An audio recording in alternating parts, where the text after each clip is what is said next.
What's popping? It's your friend, your homie, the one and only Juice Wayne. And we back at it. If you're new to the channel, welcome. And this is not your first time, welcome back. Thanks for watching. So today, y'all, we getting into hood nature. I seen a few dudes stuff on TikTok.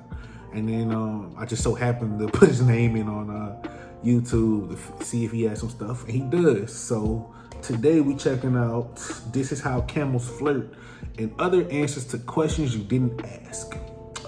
So, boys and girls, I guess we about to learn about camels. Let's get to it.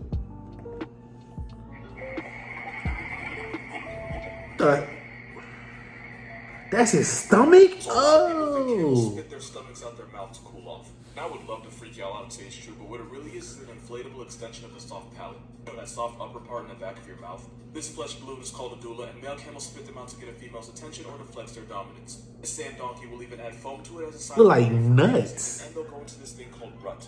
Ruts is when a male animal like a camel becomes a horny menace in society. When their testosterone skyrockets, they become much more aggressive and they start doing the absolute most to get their willy wet. It's like their version of spring break. So if a he camel ever does this while looking at you, he either wants to fight you or you better hope he just wants to fight you. This bird, it might try to have sex with you.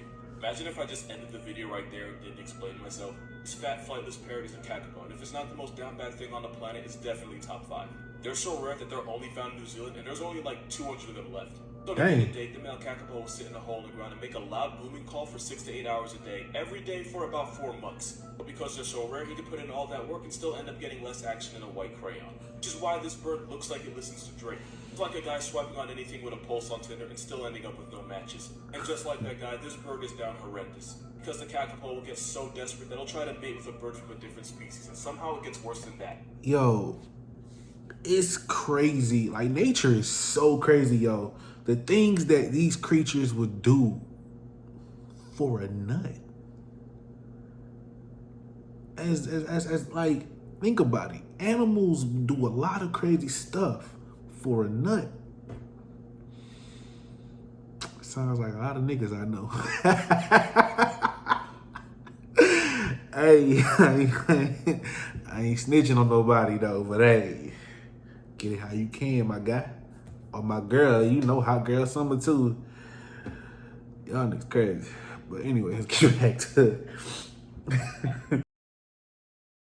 Sometimes they'll even hook up with a fallen branch or an extra curvy piece of driftwood because eventually they just stop giving up. Driftwood? Except, you know, to the driftwood. And that fact is why this is exactly what it looks like. Brain away. Shirt, good buddy. And considering just how happy this parrot is and how this guy's just letting it happen, this is definitely not the first time. Oh, the toss cuz. If you were green in the jungles of New Zealand, the chances of flightless the only cream that's going on my curls is cream of nature. If TikTok doesn't give a warning, I will. If you're squeamish in any way, this might not be the video for you, good buddy. Most of these sharks are blinded. It's all thanks to a parasite that scrapes its eyeballs until it causes permanent vision-ending damage. Damn. That parasite is a crustacean called a copepod. It's kind of like getting an eyelash stuck in your eye, except it's alive, it feeds off your cornea, and it's stuck there for life. That's tough. But it's actually not that bad. Greenland sharks have a strong sense of smell, which is why they can survive getting Ray Charles. And to be fair, they don't really use their eyes for much anyway. As bad as it looks, and yet it does look bad. The parasite actually helps the shark out by basically serving as a fishing lure, which attracts fish that the shark would normally be too slow to catch. Even though the shark basically gets its eyes gouged, nature is crazy because it has a better chance of catching more food. Also, some scientists believe this parasite might be bioluminescent, and if that's true, they glow in the dark, which attracts more food for the shark they're living off of. Bro, that's wild. Its eyeballs to blindness and live on them rent-free. Helping with groceries is the least you can do. I feel like in every video, there's at least one sentence that no other person has ever said it. That was definitely it. What is that? I'm just gonna get one thing out the way. Please don't block me. This is what their mouth looks like. Oh, needles to help keep fish in place, meaning like any toxic. That definitely look like something that need to be on the next game of Doom. Grow to like 6.5 feet long, but they're perfectly harmless. And even if they weren't, this satanic fleshlight usually lives hundreds, if not thousands, of feet below the surface. They were kind of the blueprint for sharks because frilled sharks have been around for about 80 million years. Damn. Times must have been different back then because this shark can be pregnant for 3.5 years, and I had no idea why. Pregnant for 3 years? On her throat that some dude apparently decided looked like frills, I guess. Also, you've probably never seen one because they're built to live in the freezing depths of the ocean. With pregnant for 3 years? If you take them out and bring them to the surface, they would die. 3 years? Their favorite food's squid, so unless you're a cashier at Neighbors with a pineapple, you have nothing to be afraid of. If anything, they should be afraid of us because sometimes they get caught in trawling nets, and that's basically their series finale. This guy was recorded off the coast of Japan in 2007. But by the looks of it, I don't think he lived long after this video. Actually, not that bad, but therapy ain't cheap, so don't look them in the mouth. Ever just... Fam look like an alien. Hey, you! Me? Yeah, you! Don't you want to play some... sit and wonder just what sloths are? Even if you didn't, I'm still making the video. Sloths are members of one of the weirdest families I've ever seen called Sinartha. And that family reunion includes sloths, anteaters, and armadillos. And one of the main things they have in common are those massive claws. Armadillos use them to dig for food. Anteaters use them to dig graves for jaguars. That wasn't even a joke. They Isn't Arthur and sloths use them to hang from trees. Because that's the best they can do. Now the family they're in, Sinartha, they're most related to the Afroteer family. And their cookout includes aardvarks, elephants, shrews, and manatees. And no, I don't get it either. Which means outside its own family, this crawling carpet's closest cousins are Dumbo and the sea potato. Once upon a time, sloths used to be as big as elephants. Oh, hell no. It's crazy how big things used to be in the past, boy. Mosquitoes used to be the size of chihuahuas. Animals you would not believe were real if cameras didn't exist. This right here, this is proof that nature just makes its own rules. It's called the maned wolf, but it's not a wolf or a fox. It's not even a cross-dressing coyote. It's kind of just its own thing. Despite technically being a type of dog, half its diet looks like it came from vegan teacher's plate. To the point where they actually have a fruit named after it. Those long legs help them see over grass, and that's all they got. And speaking of grass, the maned wolf smells a lot like something Got that cold? house called at zoos, and that's not a joke, it actually happened. Also, YouTube what they sound like. Nothing about them makes sense. Next are these guys. Sun Bear just looks like somebody in a bear costume after someone told him to act. It do look like he got a zipper. The animal looks so awkward being itself. By being related to like polar bears and stuff, the sun bear eats fruits and insects. The sun bear. Nature, if you eat insects for a living, you have to have a disrespect for your That's an mother. ugly bear, Not bro. break that rule. I still can't get over this picture. This would probably scare me more than a grizzly. Facts. Sun bear just looks like it's constantly dealing with something that's way beyond our understanding. Last is the mola mola, also known as a sunfish. And it's only because I personally did not know they got this big. Sunfish can grow to 8 to 10 feet long and weigh 2,200 pounds. Because this The ocean is scary. The ocean has so much stuff, it don't make no damn sense. Like, what do they do for the world? Because when you're that big and that stupid, you're just a danger to everybody. So this is actually a barnacle goose, and they have by far the worst birthday of anybody. Because their parents build nests high up in the mountain cliffs where they can't get aborted by ops like the Arctic fox. But because birds have no morals, the parents don't actually feed the chicks when they hatch, and the only food is on the ground. Which means literally the day they're born, baby barnacle geese have to jump off a 400-foot cliff and pray they're still present tense by the time they hit the ground. Bruh. So if they don't jump, then they choose to starve. It's so bad that half the chicks that jump end up on a shirt by the end of the day. The only thing protecting them from becoming a feathery pack is a fluffy downcoat that absorbs the shock of hitting the rocks from that high. Yo. They eat themselves off a cliff and hope for the best. To somehow make it even worse, the noise that the parent geese make ends up attracting the Arctic foxes they were trying to get away from.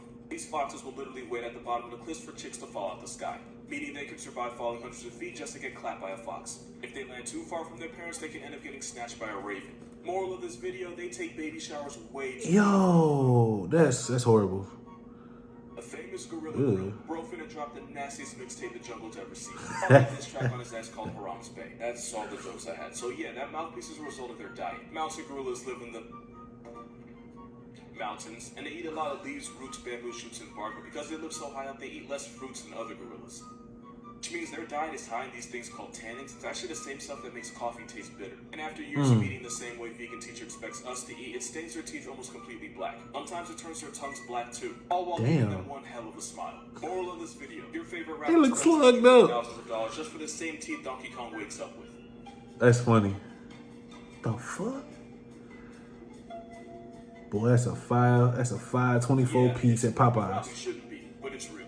That is a Brahma chicken. The biggest ones can weigh nearly 20 pounds and stand at 2.5 feet tall. They're originally from China, but they were developed in America in the 1800s. And even though it looks big enough to catch a fade with Peter Griffin, it's actually the feathers that make this royal rooster look bigger than it actually is. And it turns out these overgrown chickens are actually pretty calm and friendly around humans. It doesn't change the fact that I'm probably going to see this in hell.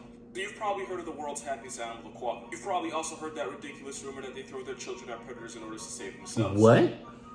Yeah, it's kind of true. No, they don't physically hot potato their babies at dingoes. They don't have the arm strength. But if a mother quokka's being chased, as a final resort, she'll purposely loosen the muscles in her pouch, causing her little bundle of joy to fall to the ground. The screaming wife and Joey quickly gets double homicide, allowing Mother of the Year to escape. But to be fair, other marsupials like kangaroos or wallabies will negotiate the lives of their children in order to technically homicide since it's just one. By nature's logic, you can always make more babies, but you can't do that if you're not alive. So while mother quokkas don't actually throw their children, what they really do isn't a whole lot better. At all, bro. That's wild. Oh, damn, that was it. just turns out like that. All right. But yeah, nature is crazy. Like it always amazes me how beautiful and rootless it can be. Like the baby chicks got to jump off a 400-foot cliff to get the food, and they can't fly. Them niggas just coasting, just like dead. And then the parents call for the foxes that eat them. Yo, I know it's tough being black, but I'm happy I'm a human. I couldn't make it if I was an animal. Like, boy, that's wild. But I'm gonna definitely check out Dude more. The Hood Nature, it was pretty dope. Let me know what y'all think. Let me know what y'all want me to check out. Like, comment, subscribe, all that good stuff if you enjoyed the video. And if you didn't enjoy the video, hell, dislike it. Let me know what I need to do better, you feel me? Like always, be blessed, never stressed, juice out.